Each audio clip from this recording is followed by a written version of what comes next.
Hello everyone, this class for 5th semester geography students of Mysore University. Session number is 37. In this class, I am discussing about types of industries. ಕೈಗಾರಿಕೆಗಳ ವಿಧಗಳ ಬಗ್ಗೆ ಈ ಒಂದು ತರಗತಿಯಲ್ಲಿ ನಾನು ಚರ್ಚೆ ಮಾಡ್ತಾ ಹೋಗ್ತಾ ಇದ್ದೀನಿ.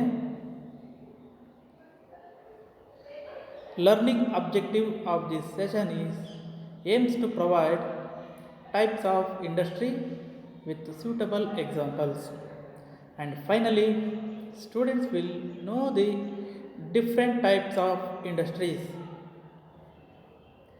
Types of industries, ಕೈಗಾರಿಕೆಗಳ ವಿಧಗಳು. ಹಲವಾರು ವಿಧದ ಕೈಗಾರಿಕೆಗಳನ್ನು ನಾವು ಗಮನಿಸಬಹುದು. ಕೆಲವು ಅಂಶಗಳನ್ನು ಆಧಾರವಾಗಿಟ್ಟುಕೊಂಡು ಕೈಗಾರಿಕೆಗಳನ್ನು ಹಲವಾರು ವಿಧಗಳನ್ನಾಗಿ ವಿಂಗಡಣೆ ಮಾಡಿಕೊಳ್ಳಬಹುದು. On the basis of strength of labour, ಕೈಗಾರಿಕೆಗಳಲ್ಲಿ ಕೆಲಸ ಮಾಡುವ ನೌಕರರ ಸಂಖ್ಯೆಯನ್ನು ಆಧಾರವಾಗಿಟ್ಟುಕೊಂಡು ಕೈಗಾರಿಕೆಗಳ ವಿಂಗಡಣೆ. ಮೊದಲನೆಯದಾಗಿ ಲಾರ್ಜ್ ಸ್ಕೇಲ್ ಇಂಡಸ್ಟ್ರಿ, ದೊಡ್ಡ ಪ್ರಮಾಣದ ಕೈಗಾರಿಕೆಗಳು. ಈ ಪ್ರಕಾರದ ಕೈಗಾರಿಕೆಗಳಿಗೆ ಅತಿ ಹೆಚ್ಚು ಪ್ರಮಾಣದ ನೌಕರರು ಅವಶ್ಯಕತೆ ಇದ್ದು ಇಂತಹ ಕೈಗಾರಿಕೆಗಳನ್ನು ನಾವು ಲಾರ್ಜ್ ಸ್ಕೇಲ್ ಇಂಡಸ್ಟ್ರಿ, ದೊಡ್ಡ ಪ್ರಮಾಣದ ಕೈಗಾರಿಕೆಗಳು ಎಂದು ಪರಿಗಣಿಸುತ್ತೇವೆ. ಉದಾಹರಣೆಗೆ ಹತ್ತಿ ಬಟ್ಟೆ ಕೈಗಾರಿಕೆ, ಜೂಟ್ ಕೈಗಾರಿಕೆ. In this picture we can observe large scale industry. ಎರಡನೆಯದಾಗಿ ಮಧ್ಯಮ ಪ್ರಮಾಣದ ಕೈಗಾರಿಕೆಗಳು. ಈ ಪ್ರಕಾರದ ಕೈಗಾರಿಕೆಗಳಿಗೆ ಅತಿ ಹೆಚ್ಚು ಪ್ರಮಾಣದ ನೌಕರರ ಅವಶ್ಯಕತೆಯು ಕಂಡುಬರುವುದಿಲ್ಲ. ಹಾಗೆಯೇ ಈ ಪ್ರಕಾರದ ಕೈಗಾರಿಕೆಗಳಿಗೆ ಕನಿಷ್ಠ ಸಂಖ್ಯೆಯ ನೌಕರರ ಅವಶ್ಯಕತೆಯು ಕಂಡುಬರುವುದಿಲ್ಲ. ಇವೆರಡರ ನಡುವೆ ಕಂಡುಬರುವಂತಹ ಕೈಗಾರಿಕೆಯಾಗಿರುತ್ತದೆ.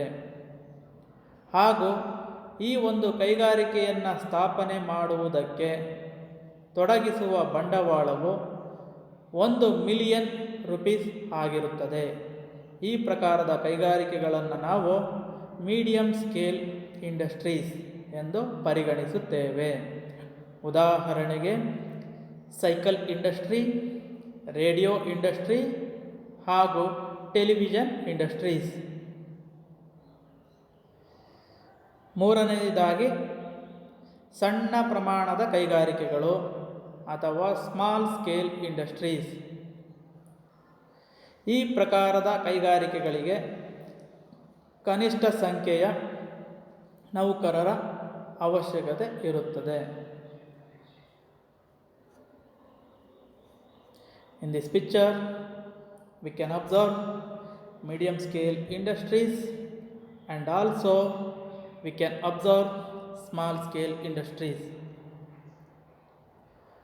On the basis of raw material and finished goods, ಕಚ್ಚಾ ವಸ್ತು ಹಾಗೂ ಸಿದ್ಧ ವಸ್ತುವನ್ನು ಆಧಾರವಾಗಿಟ್ಟುಕೊಂಡು ಕೈಗಾರಿಕೆಗಳನ್ನು ವಿಂಗಡಣೆ ಮಾಡಿಕೊಳ್ಳಬಹುದು.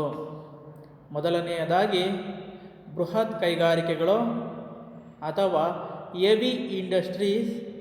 ಈ ಪ್ರಕಾರದ ಕೈಗಾರಿಕೆಗಳಿಗೆ ಅತಿ ಹೆಚ್ಚು ಪ್ರಮಾಣದ ಕಚ್ಚಾ ವಸ್ತುವಿನ ಅವಶ್ಯಕತೆ ಇರುತ್ತದೆ. ಉದಾಹರಣೆಗೆ ಕಬ್ಬಿಣ ಮತ್ತು ಉಕ್ಕಿನ ಕೈಗಾರಿಕೆ. ಈ ಕೈಗಾರಿಕೆಗೆ ಅತಿ ಹೆಚ್ಚು ಪ್ರಮಾಣದ ಕಬ್ಬಿಣದ ಅದಿರಿನ ನಿಕ್ಷೇಪದ ಜೊತೆಗೆ ಅತಿ ಹೆಚ್ಚು ಪ್ರಮಾಣದ ಕಲ್ಲಿದ್ದಲಿನ ಅವಶ್ಯಕತೆ ಇರುತ್ತದೆ. ಈ ಪ್ರಕಾರದ ಕೈಗಾರಿಕೆಗಳನ್ನು ನಾವು ಹೆವಿ ಇಂಡಸ್ಟ್ರೀಸ್ ಎಂದು ಪರಿಗಣಿಸುತ್ತೇವೆ. Second one is light industries. ಈ ಪ್ರಕಾರದ ಕೈಗಾರಿಕೆಗಳಿಗೆ ಕಡಿಮೆ ತೂಕದ ಕಚ್ಚಾ ವಸ್ತುವಿನ ಅವಶ್ಯಕತೆ ಇರುತ್ತದೆ ಹಾಗೂ ಈ ಕೈಗಾರಿಕೆಗಳು ಉತ್ಪಾದನೆ ಮಾಡುವಂತಹ ಸಿದ್ಧ ವಸ್ತುವು ಕಡಿಮೆ ತೂಕವನ್ನು ಒಳಗೊಂಡಿರುವುದನ್ನು ನಾವು ಗಮನಿಸಬಹುದು. ಉದಾಹರಣೆಗೆ ಎಲೆಕ್ಟ್ರಿಕ್ ಫ್ಯಾನ್ಸ್ ಮತ್ತು ಸ್ವಿಮ್ಮಿಂಗ್ ಮೆಷಿನ್ಸ್, ಹೊಲಿಗೆ ಯಂತ್ರಗಳು. In this picture we can observe iron and steel industries and also we can observe sewing machines. On the basis of ownership, ಒಡೆತನದ ಆಧಾರದ ಮೇಲೆ ಕೈಗಾರಿಕೆಗಳ ವಿಂಗಡಣೆ. First one is private sector industries. ಇವುಗಳನ್ನು ನಾವು ಖಾಸಗಿ ವಲಯದ ಕೈಗಾರಿಕೆಗಳು ಎಂದು ಪರಿಗಣಿಸುತ್ತೇವೆ. ಖಾಸಗಿ ವಲಯ ಎಂದರೆ ಯಾವುದೇ ಒಬ್ಬ ವ್ಯಕ್ತಿಯ ಒಡೆತನದಲ್ಲಿ ಇರುವಂತಹ ಕೈಗಾರಿಕೆಗಳನ್ನು ನಾವು ಖಾಸಗಿ ವಲಯದ ಕೈಗಾರಿಕೆಗಳು ಎಂದು ಪರಿಗಣಿಸುತ್ತೇವೆ. ಉದಾಹರಣೆಗೆ ಭಾರತದಲ್ಲಿ ಕಂಡುಬರುವಂತಹ ಬಜಾಜ್ ಆಟೋ ಹಾಗೆ ಟಿಸ್ಕೋ ಈ ಕೈಗಾರಿಕೆಗಳು ಖಾಸಗಿ ಕೈಗಾರಿಕೆಗಳಾಗಿರುತ್ತವೆ. Second one is public sector industries. ಸರ್ಕಾರಿ ಸಾಮ್ಯದ ಅಡಿಯಲ್ಲಿರುವಂತಹ ಕೈಗಾರಿಕೆಗಳು. ಉದಾಹರಣೆಗೆ ಭಾರತ್ ಹೆವಿ ಎಲೆಕ್ಟ್ರಿಕಲ್ ಲಿಮಿಟೆಡ್ ಅಥವಾ ಬಿಲಾಯ್ ಸ್ಟೀಲ್ ಪ್ಲ್ಯಾಂಟ್. ಈ ಕೈಗಾರಿಕೆಗಳು ಸರ್ಕಾರದಿಂದ ನಿರ್ವಹಿಸಲ್ಪಡುತ್ತಿರುತ್ತವೆ. ಯಾವ ಕೈಗಾರಿಕೆಗಳು ಸರ್ಕಾರದಿಂದ ನಡೆಸಲ್ಪಡುತ್ತವೆಯೋ ಆ ಕೈಗಾರಿಕೆಗಳನ್ನು ನಾವು ಸರ್ಕಾರಿ ಸಾಮ್ಯದ ಕೈಗಾರಿಕೆಗಳು ಅಥವಾ ಪಬ್ಲಿಕ್ ಸೆಕ್ಟರ್ ಇಂಡಸ್ಟ್ರೀಸ್ ಎಂದು ಪರಿಗಣಿಸುತ್ತೇವೆ.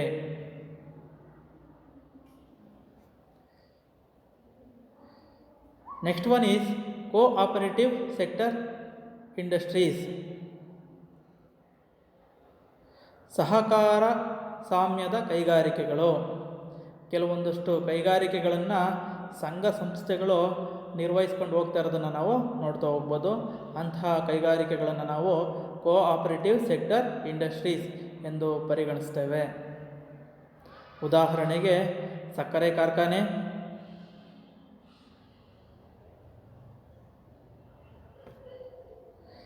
Next one is joint sector industries. ಜಂಟಿ ಸಹಭಾಗಿತ್ವದ ಕೈಗಾರಿಕೆಗಳು.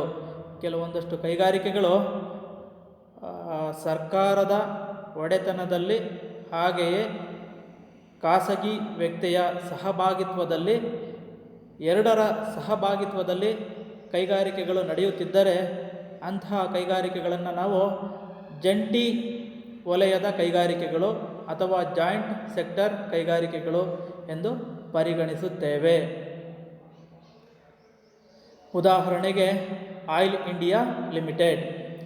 ಈ ಒಂದು ಕೈಗಾರಿಕೆಯು ಜಾಯಿಂಟ್ ಸೆಕ್ಟರ್ ಇಂಡಸ್ಟ್ರೀಸ್ ಗುಂಪಿನಲ್ಲಿ ಕಂಡುಬರುವುದನ್ನು ನಾವು ಕಾಣಬಹುದು.